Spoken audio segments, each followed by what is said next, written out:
नमस्ते। Heart research channel में आपका स्वागत है और आज मैं आपको दिखाने जा रहा हूं कि अपने Xiaomi स्मार्ट बैंड 9 एक्टिव पर रक्तचाप कैसे मापें। तो सबसे पहले हम Xiaomi फिटनेस ऐप खोलने जा रहे हैं। सुनिश्चित करें कि आपकी घड़ी आपके फ़ोन से कनेक्टेड है।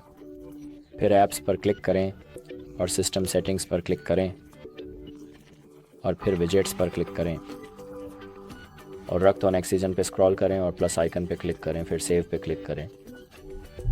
और एक बार जब ये सेव हो जाए तो हम अपनी घड़ी लेंगे और दाईं ओर स्क्रॉल करेंगे जहां आपको रक्त और ऑक्सीजन का विकल्प मिलेगा। तो अब हम मापने पे क्लिक करने जा रहे हैं तो ये शुरू हो जाएगा। आपसे बैंड को कसने के लिए कहा जाएगा और यह आपके रक्तचाप को स्कैन करेगा। बस इतना ही।